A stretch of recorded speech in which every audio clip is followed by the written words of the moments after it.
Okay, so you started with pork, but not an expensive cut of pork. No, and you cut them about the size of a dice. Oh, okay. That's about the easiest way that I can explain that you do it. So what kind of pork? Pork chops? It could be pork chops, it could be a pork loin, anything that's on sale. But remember, when you start buying pork chops, you're paying for the bone also, so it depends upon what you're going to get. Okay. All right, you cut it up about the size of a piece of dice. Okay. And put it in your frying pan. And when you cut your onion, don't dice it small, make it larger pieces. And for the reason I'm telling you that is now that it has been cooking for hours, you see there are still like little pieces of onion in here. And if they were so small, they would have dissipated and become just the juice.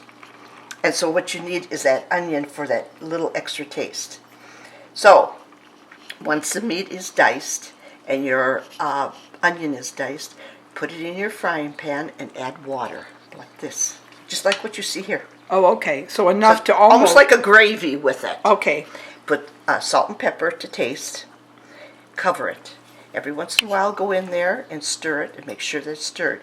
Now, do you start by cooking the onion first, or do you all together? Okay. All together. Then what you need to do, you can put wine in it, white wine if you want to. You don't have to. Watch it as it is cooking, and it'll be on low. You'll have it covered. The water will start cooking out. And you want to make sure that you have it low enough so that you do not lose a lot of the liquid. But just keep adding a little water to keep it at this consistency. And at that time, you may have to keep adding a little more salt and pepper to it because you're adding water to it. Okay. And you cook it covered. Covered. For how long? This one here, we cooked it for about 3.5 hours, maybe 4. Okay. And that's all you do with your meat. I have it probably on not real low, but not even medium, more low than medium, and I'm going to cover it. We've made the dumplings, but this is the way we started it. Peeled our potato, and there were probably about 7 potatoes, and they're just medium potatoes. Dice them again, about the size of a set of dice. I don't have a food processor. I just have a blender. And I put it in the blender, and you have to cover the potato with water. In the blender? In the blender. Mm-hmm. And then what you do is put it on a parfait. If you're not able to keep track of it in visual, you can count maybe up to 8 or 10. Then you know your potato is done. Okay. Take a colander and drain the water. Let it drain while you are doing the second batch. Then take that first batch, put it in a bowl, and it was this bowl, and do your second bowl, let it drain, and add to it. Once you have your potato in here and your water has been drained, I put in 3 eggs, mix it very well, and put salt in it and mix it very well. How much salt? To taste? Taste. Okay. Then what you do is the flour. Probably the very first batch of flour you're going to put in is probably about a cup. Okay. Mix it very, very, very well. And after that time, you keep adding probably like a half a cup at a time. And you keep stirring it until you get the right consistency. Now, how do you know you have the right consistency? It's by feel. To my feel, is when I am stirring it, and I will show you at this time. When I am stirring it, see how it's, and see as it's setting, see, it's getting juicier again. And juicier is not good. No, so because it will fall apart. When we drop it in the boiling water. Right. And it's good to leave it this way because if it starts getting juicier at this point, but what we'll do is we'll still wait. See how it points? We'll still wait. I have my water. It's starting to boil. Now we're going to check it. They will always sink, and the idea is that once they're cooked, they rise and float. Right, and see, it's not falling apart. Oh, okay. See it? Yes. See it staying? Right. If you did not have enough flour, it would have started coming apart, and you will get You'd these have flakes everywhere. Yes, you are going to get some flakes. Okay. You can't get away from that. Okay. But at least see it's staying, and here it comes. So that means you've It's got okay. the right amount of flour in. Right.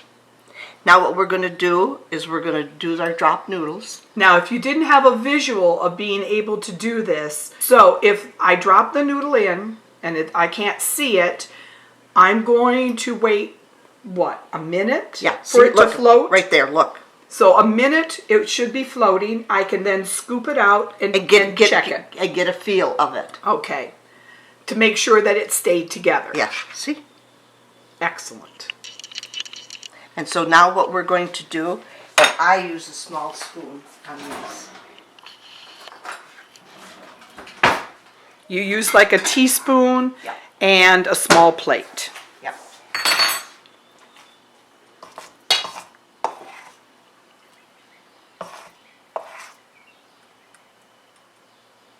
And remember, And you're putting like not even half the plate full of Right. the dough. your spoon has to be hot. See how nice these are staying together? Yep. Okay, so now how do you decide how to you cut them off the plate? Yeah. Make sure your spoon is always hot. That way it cuts and it doesn't stick to your spoon. And you don't want to make large because this is potato. And you want these noodles to be just a little larger than your meat, but about the same consistency. So And- when you mix it together, you just don't have all noodle, you have meat and noodle. And the noodles get larger as they cook, right? Don't Yes. they kind of puff up a little bit? Yes, they do. Mm-hmm. So you want them to be smaller when you're cutting them Right. than the finished product. Yeah. See? See how they're... And you don't have to take them out of the bowl. What do you mean you don't have You don't, to I take mean, it? out of the pan after they've cooked. It's not like you're going to overcook them Oh, no, you by can't. leaving them in. No, you can't overcook it. So you can just keep adding more noodle dough to the boiling water. Exactly. And the water is just a gentle roll. It's not a hard boil that you got going there.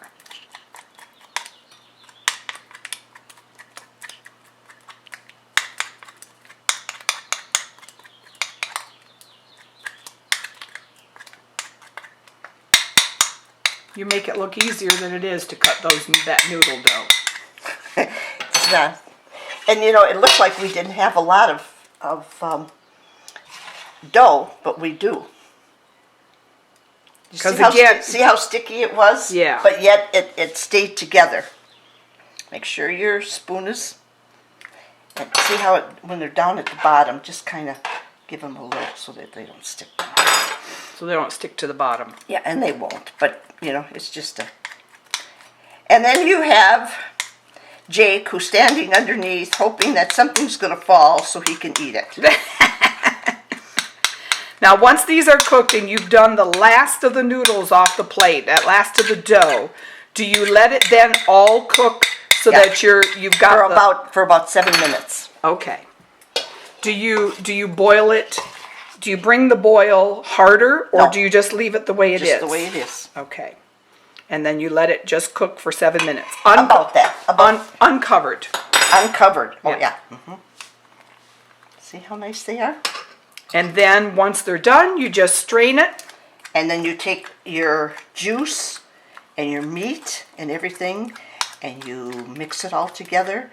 And then when you serve it, it depends upon the taste. You either put cottage cheese on the top or sour cream. Oh. Never thought of cottage cheese. Yeah, some people like cottage cheese, and some people like sour cream.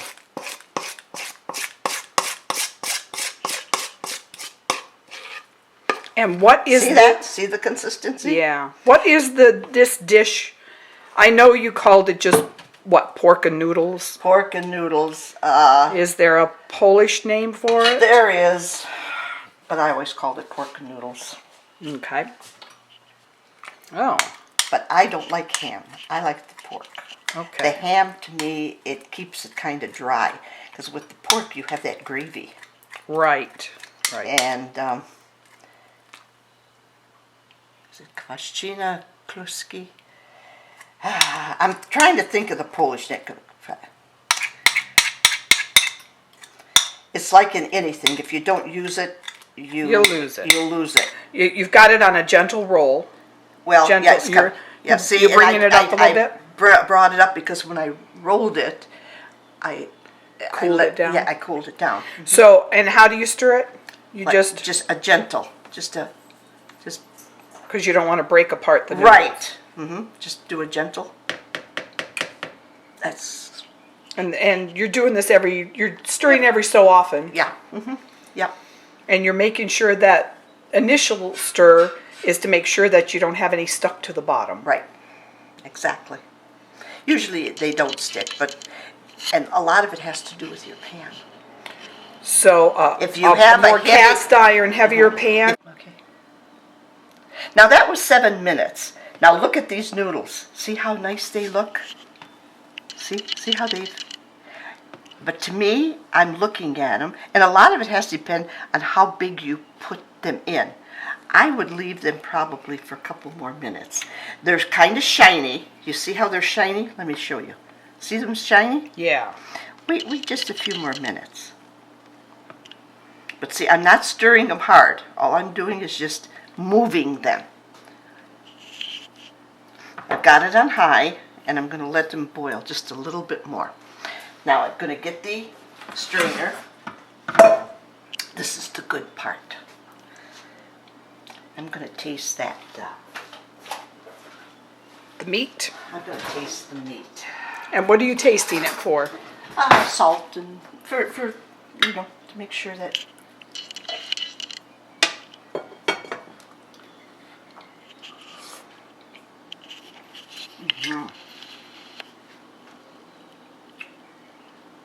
Drain these in a colander. Make sure all the water is out. Now, these, if you're making the regular dumplings like for soup, you would run cold water on them so that they would not stick together.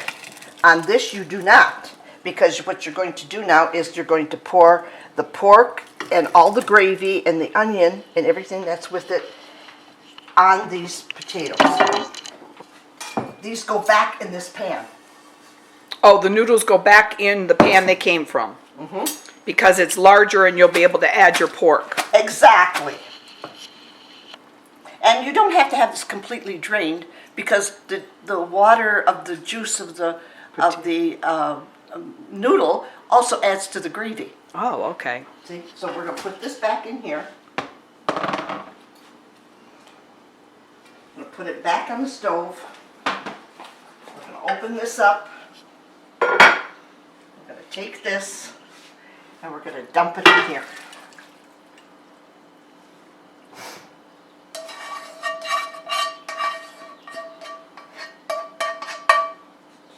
And then we're going to stir this all together. And again, you have to be a little careful not to smash the noodles. Right. And this is see the gravy? See how it made it? A gravy? Right.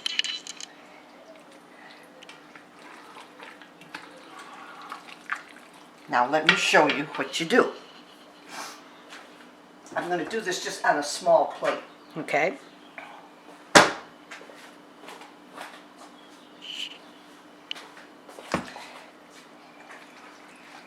You serve it as such. And this is the cottage cheese. And you put it on the top like this. And then you eat. Or sour cream. And it's all to whatever the Want. taste, your preference. That's exactly right.